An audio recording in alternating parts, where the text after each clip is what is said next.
Walking aids. Let's discuss them in detail. Walking aids like crutches, canes, and walkers, they are also known as assistive devices as they help or assist in walking. Uses of walking aids are they help the individual to walk easily, to reduce pain in a painful joint as patient take more weight on the assistive device rather than on a joint or extremity, and sometimes in patients who are completely unable to walk with some or the other form of aids, these assistive devices help them to walk. Classification of assistive devices. They can be classified into three basic types: crutches, as you can see here, canes, these are the canes of different shapes and sizes, and frames, different walking frames. So these are operated by supporting the part of a body weight through arms rather than the leg or lower extremity. So let's discuss crutches in detail. There are three basic types of crutches. The first, the axillary crutch, as you can see here. Second, elbow crutches. These are the elbow crutches. And last one is the gutter crutch. Now they are used to reduce weight bearing on one or both the lower extremities, as the patient take weight more on the upper extremities rather than the lower extremity. They give additional support where balance is impaired in a conditions like Parkinson disease or patient with the neurological condition like paraparesis. They provide strength where it is inadequate in the neurological patients with different neurological conditions, and in conditions like where patient walks after fracture in the lower extremity. Parts of axillary crutch. They are made up of aluminium, wood, or the stainless steel frame, as you can see here, the basic frame. They have an axillary pad, which is also known as the axillary support. Then at the middle, they have a handle, which is also known as handpiece. The height is adjustable according to the need of the patient. Then we have at the lower end the height adjustable system, with the help of which the height of the overall axillary crutch can be adjusted. And at the end we have these rubber ferrule. Now these rubber ferrule, they prevent skidding, and one should inspect them frequently for wear and tear and change them if they are torn. How to walk with crutches. Now there are few guidelines that one should keep in mind for the proper fitting and proper use of the crutches. Make sure that the elbow crutch should be 5 cm below the apex of the axilla. It is around 2 finger or 3 finger width apart. Second thing is, elbow should be slightly flexed when the weight is not being taken by the individual. It should be around 15 degree. So one can adjust the hand grip or the handle so that elbow should be slightly bent. Now when the weight is being taken or transmitted down the arm to the handpiece, then the elbow should be extended as it helps in transmitting the weight down. Another point which one should keep in mind is weight should not be taken through the axillary pad, as this could lead to neuropraxia, which is an injury to the nerve or compression of the nerve, and in this case injury or compression of the radial nerve or the brachial plexus can occur. Measurement for the length of axillary crutch.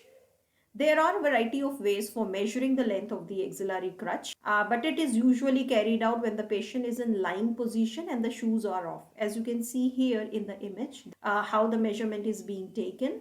So for that, we will start from the apex of the axilla. So measurement is taken from the apex of the axilla to the lower margin of the medial malleolus. So the distance is taken, and this is the exact length which is required for the axillary crutch. Now this is an easy measurement and quite reliable also. So this is one method. There are other methods also which I'll discuss subsequently. Now comes the distance between the axillary pad and the hand grip. So measurement should be taken with the elbow slightly flexed, as you can see here, 5 cm below the apex of the axilla, or it could be roughly 2 to 3 finger width apart, to the ulnar styloid process. So from this point, 5 cm below the apex of the axilla, elbow is flexed, and then to the ulnar styloid process. This is the ideal distance between the axillary pad and the hand grip. Now, once the patient is standing with support of the crutches, physiotherapist should not allow the axillary pad to press into the axilla, because it might lead to the injury of the nerves or brachial plexus. Usually it is the neuropraxia that occurs, which is a compression or injury to the radial nerve or the brachial plexus. Now comes other method for measuring the length of the axillary crutch. So this one we have already discussed, lying with the shoes off. Another method is lying with shoes on. Here the measurement is taken from 5 centimeter below the apex of the axilla to the medial malleolus, but 20 centimeter lateral to the medial malleolus. So this is how the distance is measured, and this will be the length of the axillary crutch. Now other methods involve patient in a standing position with the shoes off or shoes on. Now as you can see here in the diagram, a distance of 5 centimeter below the apex of the axilla to the heel of the shoe, but it should be 20 centimeter lateral. Now this one is a standing with the shoes off. First we need to mark a 2 inches distance and make an imaginary line. Then 2 centimeter below the apex of the axilla and 6 inches lateral to the extremity. This distance is measured, and this is the length which is required for the axillary elbow crutches. As you can see here in the image, they are made up of metal, either aluminium or stainless steel. They have a metallic or the plastic forearm bend. They are usually adjustable in length. As you can see here, this is a press clip with which we can adjust the length of the crutch. They have a rubber ferrule which provides friction. These crutches are suitable for the individuals with good balance and strong arms. Here weight is transmitted exactly the same way as for axillary crutches, because there also weight is transmitted down from the arm to the forearm and then to the handpiece. Now different parts of the elbow crutch. First is a forearm cuff. Now the exact position for the alignment of this forearm crutch is 3 finger width below the elbow. This one is hand grip, and it should be at the wrist height. Then we have push button. The push button is for the adjustment of the length of this elbow crutch, and it is used both for the adjustment of the length in and out and for the rotation also. Now rubber ferrule to provide friction. Different variation of the basic designs are available. Here as you can see, this has 4 legs and this one has 3 legs. These are usually suitable for the patients who needs more support. Patient can use elbow crutch on a single side, but these crutches can also be used just like axillary crutches on both the sides, and weight is transmitted exactly the same way as the axillary crutches. Gutter crutch. This crutch is also known as adjustable arthritic crutch because it is usually taken by the arthritic patients, or the forearm support crutch, as the weight is taken by the forearm rather than the handpiece. They are made up of metal, as you can see here. It could be aluminium or the stainless steel, and they have a padded forearm support with a strap. They have adjustable handpiece and a rubber ferrule. These crutches are usually needed by patients with some form of arthritis like the rheumatoid disease or the rheumatoid arthritis. These patients require some form of support as they cannot take weight through the hands or the peripheral joints because they have deformity and pain in their peripheral joints. Weight is taken by the forearm rather than the joints. This crutch is adjustable in length the same way as the elbow crutch. Measurement for the length. It is usually taken with the patient in a standing position, as you can see here, with the shoes on. So it is better to assess the required length in this position from elbow to the floor. It has a simple measurement technique. From elbow to the floor, we will measure the distance. Now it can also be taken with the patient in lying position. As you can see here, measurement is usually carried out with the shoes on, and it is usually taken with the elbow in a flex position from the elbow to the 20 centimeter lateral to the heel of the patient. Preparation for crutch walking. Before handling crutches to the patient, it is advisable to make some preparation prior to walking. So what those preparations are? The first is the assessment. We start with the upper extremity, arms. So muscle of the arms must be assessed if necessary. It is usually necessary in case of patients which are bed bound. They are bed for a long time, so their muscles often are weak. In such cases, we need to assess the strength of the muscle, and before the patient start walking, the muscles should be strengthened so that patient can easily transfer weight to the crutches. Now, first of all, extensor and abductors of the shoulder should be assessed, and if they are weak, they should be strengthened. For the elbow joint, extensors should be assessed and strengthened. Hand grip must also be tested because The patient needs sufficient power and mobility to grasp the hand piece. So hand grip muscles strength should be tested, strengthened if there is no sufficient power or strength in those muscles. Result of these assessments will determine the type of crutch our patient needs. Legs. Assessment for non-weight bearing. Mobility and strength of the unaffected leg should be assessed as weight will be taken by the unaffected leg. We need to pay particular attention to the hip abductors and extensors, knee extensors and ankle plantar flexors. These muscles must be sufficiently strong to take weight of the whole body.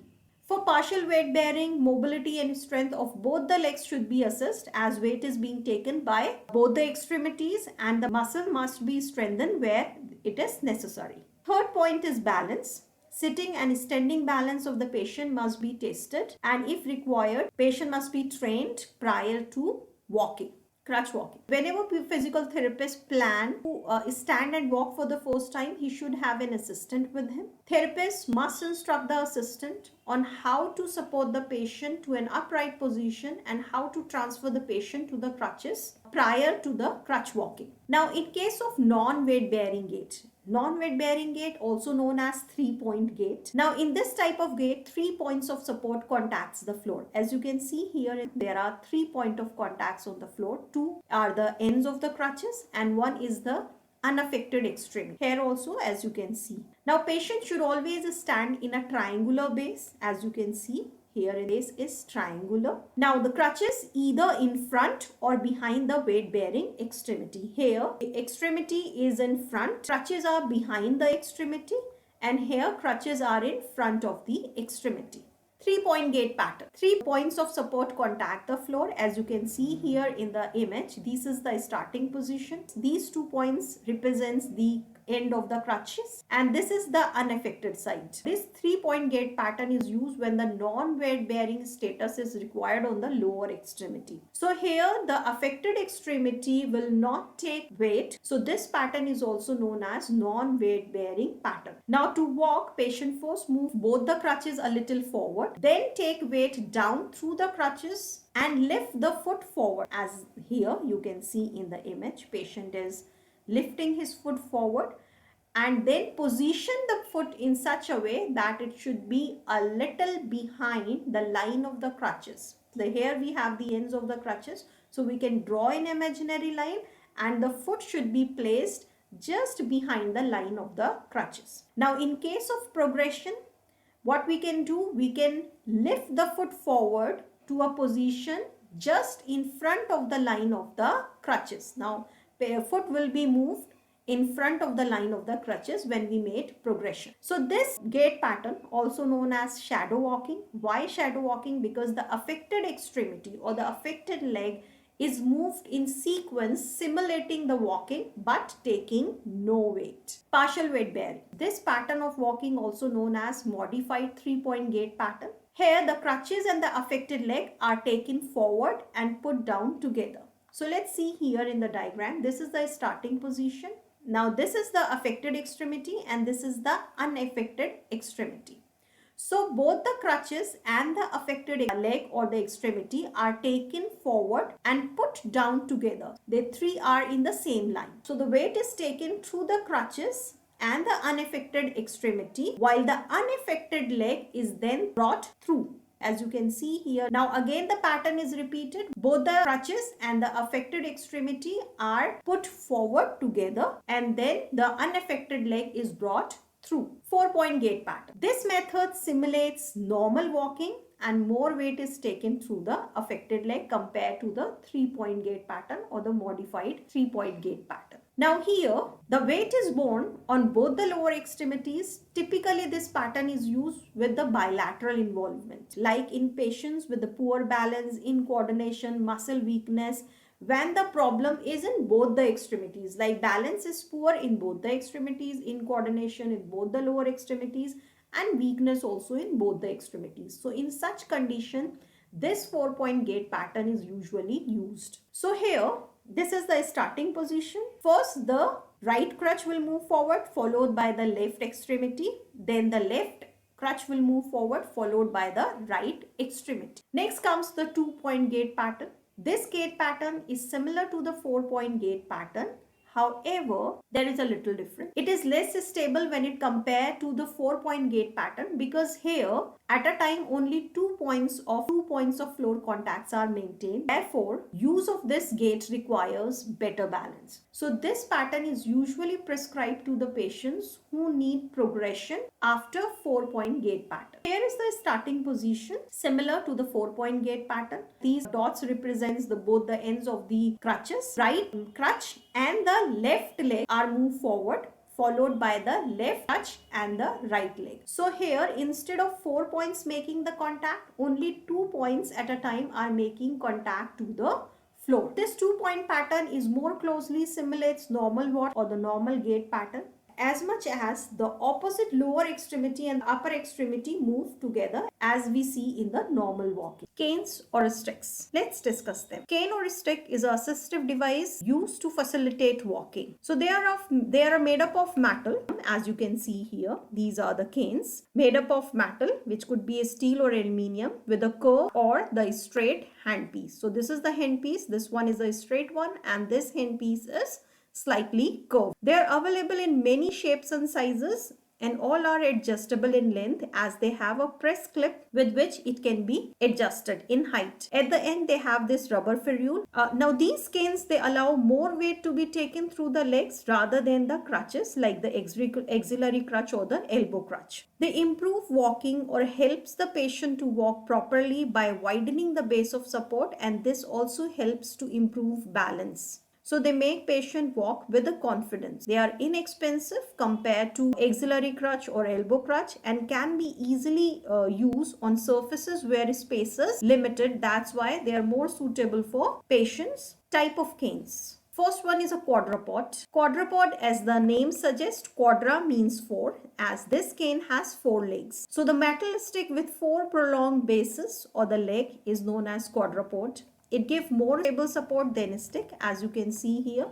It has a single end, and this quadrupod has 4 prolonged legs that provide the support. Bases are available in several different sizes, so patient can select according to its need or choice. Second one is a tripod, as this has 3 prolonged bases. It works the same way as the quadrupod. Patients are instructed to hold a cane in a hand which is opposite to the affected extremity. Now, as the individual having the issue in the left extremity, so we always instruct the patient to hold the cane on the opposite side. This actually widens the base of support of the patient, so it increases the base of support, and also lateral shifting of the center of mass will be less in such case as compared to the cane when held in the same side or the ipsilateral side. Patient may use 2 sticks or 2 canes at the same time and use them in the same way as they use for the partial weight bearing with crutches. Now, measurement for cane. Measurements usually taken with the patient in a standing position, as you can see here in the diagram. Elbow is slightly flexed, and then the measurement is taken from the ulnar styloid process to approximately 15 centimeter from the heel. So this is the proper way to measure the exact height of the can for the patient. Rough estimation of correct size. As we have seen, usually the measurement is taken from the ulnar styloid process to the 15 centimeter from the heel of the patient. Now here is a rough estimation of the correct size of the can. So when the individual is standing, the can should be aligned with the wrist of the patient. If the can is too short, then it will make the individual bend down. If it is too tall, it will flex the elbow around 90 degrees, and patients find it difficult to proper shift the weight or take the weight on the cane. So middle one is the correct size of the can. So this is all about canes. Frames. Let's discuss them in detail. Frames are used to improve balance and relieve weight bearing in the patients, either fully or partially, on the lower extremity, usually after surgery or any neurological condition. Out of 3 categories of the ambulatory devices, which are the walkers, crutches and canes, walkers afford the greatest stability as it provide a wide base of support to the patient. As you can see here in the image, how broad this base is. They improve anterior as well as lateral on both the sides. So they improve anterior as well as lateral stability of the patient. They allow upper extremity to transfer body weight to the floor as the patient holds the walker through the hand grips and transmit weight. They are typically made up of tubular aluminium and they have this molded hand grips, and at the ends they have these 4 rubber ferrules. They are adjustable in size and height with the help of press clips which are present on all the 4 ends. Several designs and variations or modifications of the basic standard designs are available in the market and can be taken